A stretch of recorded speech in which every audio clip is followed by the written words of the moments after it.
The truth.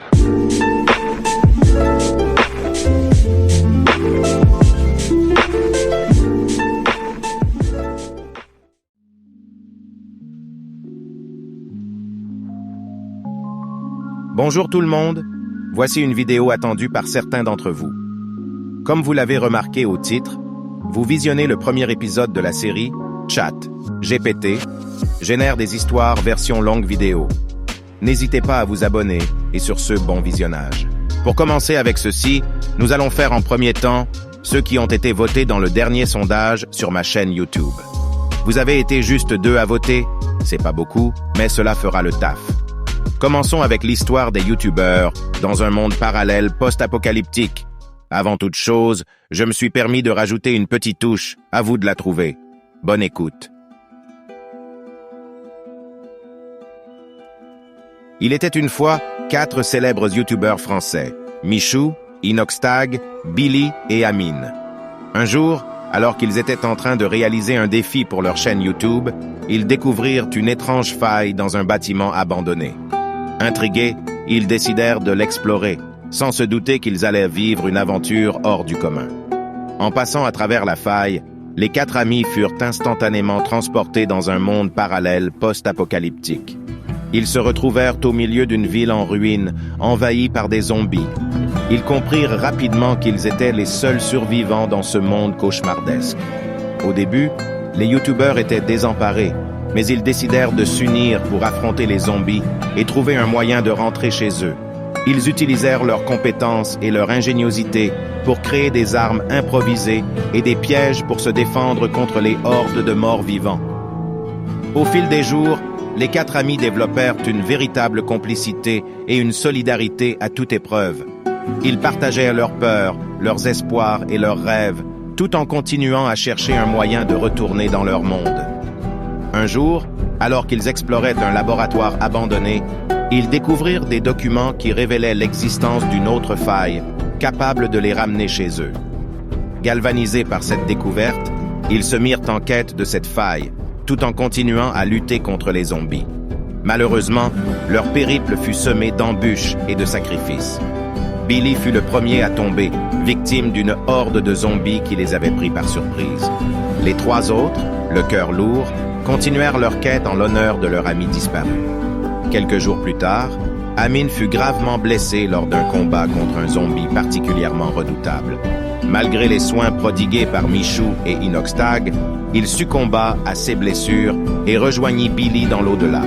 Michou et Inoxtag, déterminés à ne pas laisser leurs amis morts en vain, continuèrent leur recherche de la faille. Finalement, après des semaines d'efforts, ils la trouvèrent dans les profondeurs d'une ancienne mine. Alors qu'ils s'apprêtaient à traverser la faille, un groupe de zombies les attaqua. Inoxtag, réalisant qu'ils ne pourraient pas tous les 2 s'échapper, décida de se sacrifier pour permettre à Michou de fuir. Il retint les zombies pendant que Michou traversait la faille, les larmes aux yeux. De retour dans son monde, Michou était dévasté par la perte de ses amis. Il décida d'avertir les forces de l'ordre de l'existence de la faille et de la menace qu'elle représentait. Grâce à son témoignage, les autorités purent sécuriser la faille et empêcher d'autres personnes de subir le même sort que ses amis. Michou, bien que profondément marqué par cette aventure, continua sa carrière de YouTuber en hommage à ses amis disparus. Il raconta leur histoire et les leçons qu'il en avait tirées, espérant ainsi inspirer ses abonnés et leur rappeler l'importance de l'amitié et du courage face à l'adversité. C'est comme ceci que cette histoire se termine. Si vous n'avez pas trouvé la touche rajoutée dans cette histoire, voici ce que c'était. J'ai mentionné à l'intelligence artificielle de nommer les YouTubeurs de cette façon, pour faire une référence à la vidéo d'Inoxtag, 48 heures pour survivre à une invasion de zombies. Maintenant, passons à la deuxième histoire, qui s'intitule « La planète inconnue du système solaire ». Celle-ci est, ma foi, plus joyeuse, bonne écoute.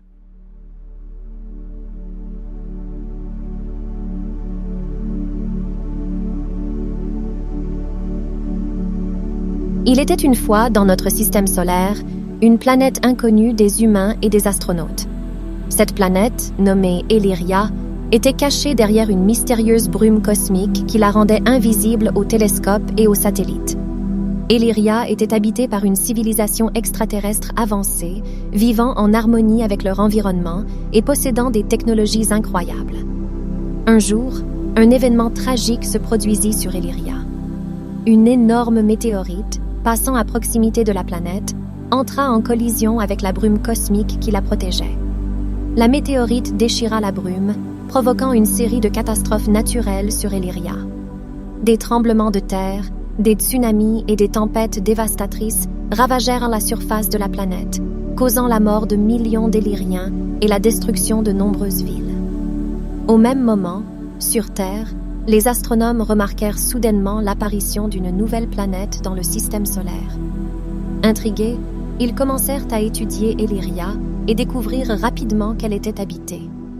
Les gouvernements terriens, conscients de l'importance de cette découverte, décidèrent d'envoyer une mission d'exploration pour entrer en contact avec les Illyriens et leur offrir leur aide. La mission, composée d'astronautes et de scientifiques de différentes nationalités, arriva sur Illyria quelques mois plus tard. Ils furent accueillis par les Illyriens qui, malgré leur chagrin et leur désespoir, étaient heureux de rencontrer d'autres êtres intelligents dans l'univers. Les Terriens proposèrent leur aide pour reconstruire les villes détruites et soigner les blessés. Au fil des mois, les Terriens et les Illyriens travaillèrent ensemble pour surmonter les conséquences de la catastrophe. Les Illyriens partagèrent leur savoir et leur technologie avec les Terriens, tandis que ces derniers apportaient leur expertise en matière de construction et de médecine. Les deux peuples apprirent à se connaître et à s'apprécier, créant des liens d'amitié et de coopération. Finalement, grâce à leurs efforts conjoints, la vie sur Illyria commença à revenir à la normale. Les villes furent reconstruites, les blessés guéris et les familles réunies. Les Illyriens, reconnaissant de l'aide apportée par les Terriens, décidèrent d'offrir à l'humanité un cadeau précieux, la connaissance de l'énergie propre et illimitée, capable de résoudre les problèmes énergétiques de la Terre. Les Terriens, émus par ce geste, promirent de partager cette technologie avec le reste du monde et de travailler ensemble pour un avenir meilleur. Les deux peuples établirent des relations diplomatiques et commerciales, ouvrant la voie à une ère de paix et de prospérité pour les habitants d'Illyria et de la Terre. Ainsi, malgré la tragédie qui avait frappé Illyria, l'histoire se termina sur une note heureuse. Les Terriens et les Illyriens continuèrent à coopérer et à apprendre les uns des autres, prouvant que même dans les moments les plus sombres, l'amitié et la solidarité peuvent triompher et apporter un nouvel espoir.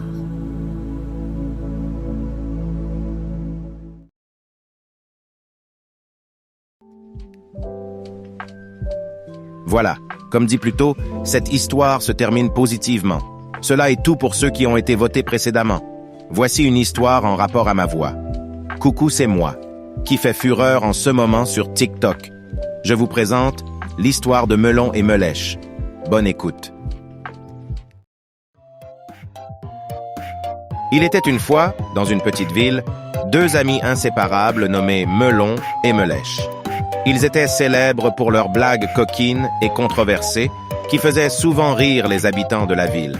Un jour, ils décidèrent de créer une chaîne TikTok pour partager leurs aventures et leurs blagues avec le monde entier. Leur première vidéo fut un grand succès. Melon et Melèche se rendirent à la boulangerie où Melon prit un croissant et Melèche la baguette. Les spectateurs riaient aux éclats en comprenant le double sens de la phrase, qui pouvait être interprétée comme une allusion sexuelle. Encouragés par leur succès, Melon et Melèche continuèrent à publier des vidéos sur TikTok, chacune contenant une nouvelle blague coquine. Dans l'une d'elles, ils se rendirent chez le coiffeur. Melon demanda une coupe courte, tandis que Melèche voulait une coupe longue. Les spectateurs riaient en imaginant le double sens de la phrase, faisant référence à la longueur des cheveux et à celle des parties intimes. Au fil du temps, Melon et Melèche devinrent de véritables stars sur TikTok, et leurs blagues coquines étaient attendues avec impatience par des millions de fans. Cependant, certains habitants de la ville étaient mécontents de la tournure que prenèrent les choses. Ils estimaient que les blagues de Melon et Melèche étaient inappropriées et nuisaient à la réputation de la ville. Un jour, le maire de la ville convoqua Melon et Melèche pour une réunion. Il leur expliqua que leur blague était devenue trop osée et qu'elle devait cesser. Melon et Melèche, ne voulant pas causer de problème, acceptèrent de mettre fin à leurs aventures sur TikTok. Cependant, leurs fans étaient dévastés par cette nouvelle et lancèrent une pétition pour que Melon et Melèche puissent continuer à partager leurs blagues. La pétition recueillit des milliers de signatures et fut présentée au maire. Touché par le soutien des fans, le maire accepta de laisser Melon et Melèche continuer à publier leurs vidéos, à condition qu'ils fassent preuve de plus de retenue dans leurs blagues. Melon et Melèche acceptèrent le compromis et reprirent leurs aventures sur TikTok, en veillant à ce que leurs blagues soient moins osées. Leur popularité ne cessa de croître, et ils devinrent des symboles de l'humour et de l'amitié. Ainsi, Melon et Melèche continuèrent à faire rire le monde entier avec leurs blagues coquines, tout en respectant les limites imposées par le maire. Leur histoire prouve que l'humour peut être un moyen puissant de rassembler les gens, même lorsque les blagues sont un peu controversées.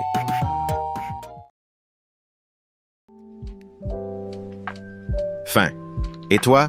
Es-tu avec le maire ou avec ses fans? Enfin bref, passons à la dernière histoire que j'appelle GTA 6, le prototype. Toi aussi, tu aimerais être le protagoniste après cette histoire. Sur ce, bonne attention.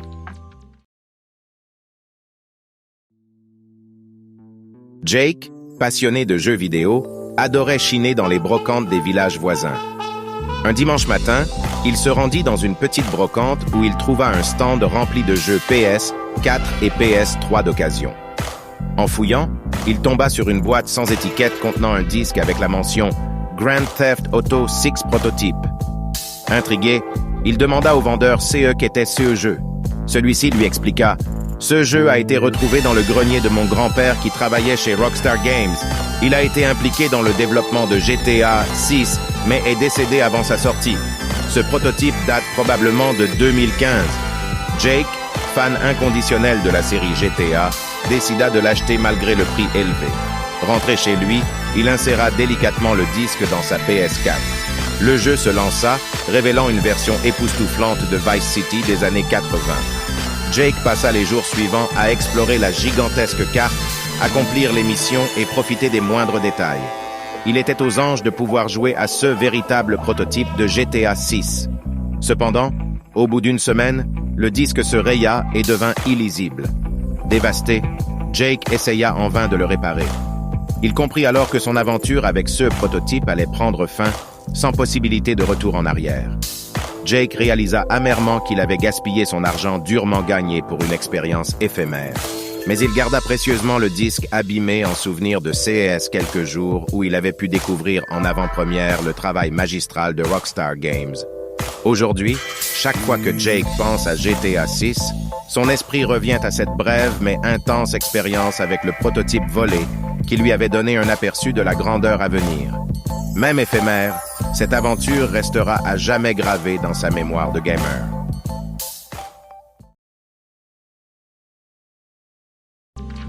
Malheureusement, c'est déjà la fin. Et, aussi, es-tu devenu jaloux de Jake? Moi, oui. Enfin bref. Pour information, cette vidéo m'a pris environ 3h30 et 3 comptes Eleven Labs pour ne pas payer le quota. Oui, je sais, je suis un rat. Pour finir, like et abonne-toi et sur ce, bye bye.